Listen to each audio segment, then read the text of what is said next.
wabarakatuh. Alhamdulillah, alhamdulillahirabbil alamin. Wassalatu wassalamu ala asyrofil anbiya wal mursalin wa ala alihi washabbihi rasulillah ajmain. Pertama-tama marilah kita panjatkan puji dan syukur kita atas kehadiran Allah Subhanahu wa taala yang telah memberikan nikmatnya sehingga kita bisa berkumpul di kelas yang kita cintai ini. Salawat serta salam lupa juga kita ajarkan pada baginda Nabi besar kita Nabi Muhammad Sallallahu alaihi wasallam. Allahumma sholli ala sayyidina Muhammad wa ala ali sayyidina Muhammad. Semoga semakin sering kita bersalawat kepadanya, maka kita akan mendapatkan syafaat. Amin. Baiklah, tentunya saya di sini saya ingin menyampaikan materi tentang studi Makkiyah dan Madaniyah. Al-Quran merupakan sumber pandangan umat Islam dalam berkehidupan, dan Al-Quran berfungsi untuk sebagai pedoman hidup manusia dan mengatur atau menjelaskan apa saja yang dibolehkan dilakukan sebagai manusia, dan menjelaskan juga tentang apa saja yang tidak boleh dilakukan oleh manusia di bumi. Nah, kali ini saya akan menjelaskan tentang yang pertama, yaitu definisi Makkiyah dan Madaniyah. Makkiyah dan menurut etimologi, Makkiyah dan Madaniyah berasal dari kata Mekah dan Madinah, yaitu berdasarkan dari tempat turunnya ayat tersebut. Jadi jika ayat tersebut diturunkan di kota Mekah, maka dia termasuk kategori Makkiyah. Begitu juga sebaliknya, ketika ayat itu turun di Madinah, di daerah Madinah, maka ayat tersebut dikategorikan sebagai kategori ayat Madaniyah. Para ulama memiliki perbedaan pendapat mengenai definisi Makkiyah dan Madaniyah ini. Yang pertama yaitu berdasarkan tempatnya.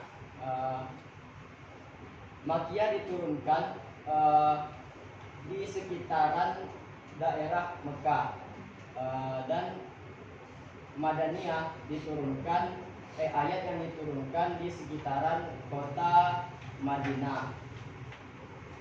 Pendapat ini para ulama menganggap pendapat ini masih dianggap lemah karena ada juga beberapa ayat yang turunnya di luar kedua kota tersebut, yaitu di luar dari kota Mekah dan Madinah, seperti Baitul Maqdis dan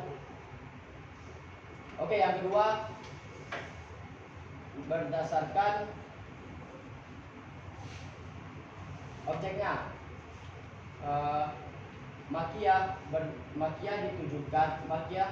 Ayat Makkiyah diturunkan ditujukan untuk masyarakat sekitaran Mekah, sedangkan Madaniyah diturunkan dan ditujukan untuk masyarakat yang ada di kota Madinah. Dan pendapat ini juga masih dianggap lemah karena para ulama menganggap pendapat ini masih dianggap tidak konsisten. Selanjutnya yaitu yang ketiga berdasarkan waktu turunnya. Makkiyah diturunkan ayat Makkiyah diturunkan sebelum hijrah Nabi Muhammad SAW, sedangkan Madaniyah yaitu ayat yang diturunkan setelah hijrah Nabi Muhammad SAW. Para ulama menganggap pendapat inilah yang paling kuat. Kemudian peran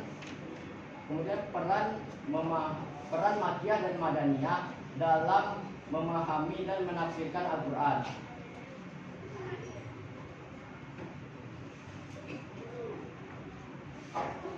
Menurut Abu Abu Kisam bin Muhammad An-Naisaburi mengatakan bahwa kaidah ini merupakan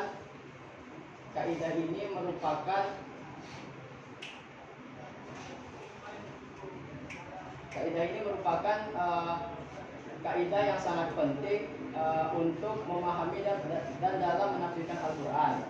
Kaidah ini juga membantu para mufassir dalam menafsirkan ayat-ayat Al-Quran, dan kaidah ini juga membantu para mufassir untuk menghindari kesalahan dalam penafsiran ayat Al-Quran.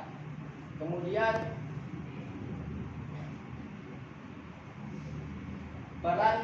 manfaat tujuan Makkiyah dan Madaniyah dalam berdakwah.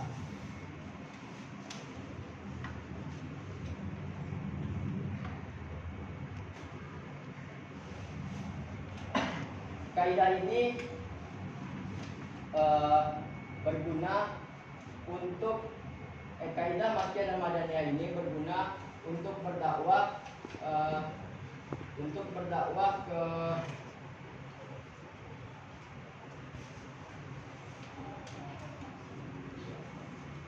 kaidah ini berguna untuk bisa para ulama berdakwah ke daerah-daerah tertentu, dan kaidah ini juga bermanfaat dalam berdakwah, yaitu kaidah ini juga memiliki manfaat dalam berdakwah, yaitu yang pertama, kita bisa mengetahui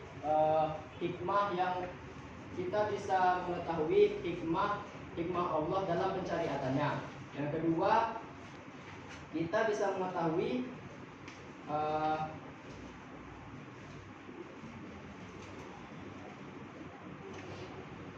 kita bisa mengetahui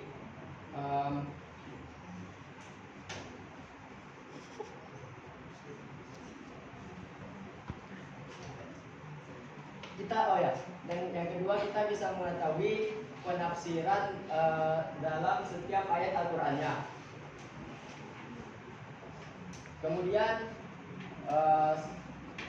Kemudian selanjutnya kita akan membahas perbedaan Makkiyah dan Madaniyah, yaitu perbedaan Makkiyah dan Madaniyah terdapat 3 perbedaan utama. Yang pertama berdasarkan tempatnya. Makkiyah adalah ayat atau surah yang diturunkan di sekitaran daerah Mekah, seperti di Hudaybiyah, Arafah, sama Mina.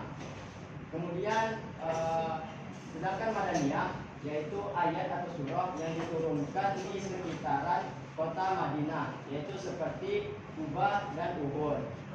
Kemudian yang kedua, perbedaan Makkiyah dan Madaniyah ialah berdasarkan waktunya. Ayat Makkiyah atau surah Makkiyah diturunkan sebelum hijrah Nabi Muhammad SAW. Sedangkan ayat Madaniyah diturunkan setelah hijrah Nabi Muhammad SAW. Yang ketiga yaitu perbedaan Makkiyah dan Madaniyah, yaitu berdasarkan sasarannya atau objeknya. Ayat atau surah Makkiyah diturunkan dan ditujukan kepada masyarakat sekitaran Mekah yang kala itu mayoritas masih dalam keadaan musyrik. Sedangkan Madaniyah ayat dan surah Madaniyah diturunkan dan ditujukan untuk masyarakat Mekah, untuk masyarakat Madinah yang menganut agama Islam. Selanjutnya contoh-contoh surat Makkiyah dan Madaniyah. Contoh surat Madaniyah yaitu seperti surah Al-Baqarah, Al-Maidah, An-Nisa, At-Taubah, dan Ali Imran. Sedangkan jenis jenis-jenis jenis-jenis cara contoh surah Makkiyah yaitu Al-Fatihah, Al-An'am, Al-A'raf dan lain-lainnya. Karena sangat banyak surah-surah Makkiyah di dalam Al-Qur'an. Baiklah, saya membuka sesi pertanyaan bagi siapapun yang ingin bertanya. Kenalkan, nama saya Lina Susadia Nasution. Saya ingin bertanya apa itu perbedaan surat Makkiyah dan Madaniyah.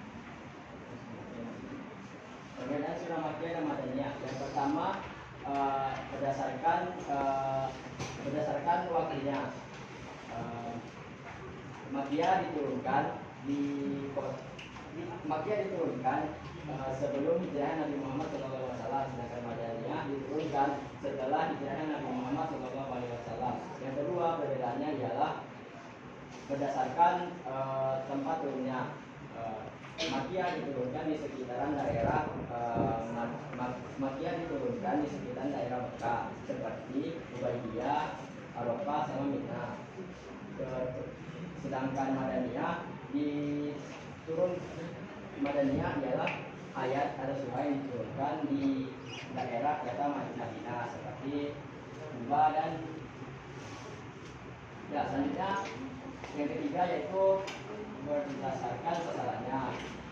Makkiyah ditujukan untuk masyarakat Mekah karena saat itu masyarakat Mekah mayoritasnya masih banyak yang menganut agama selain Muslim. Sedangkan Madaniyah ditujukan untuk masyarakat Muslim di Madinah. Gimana? Selanjutnya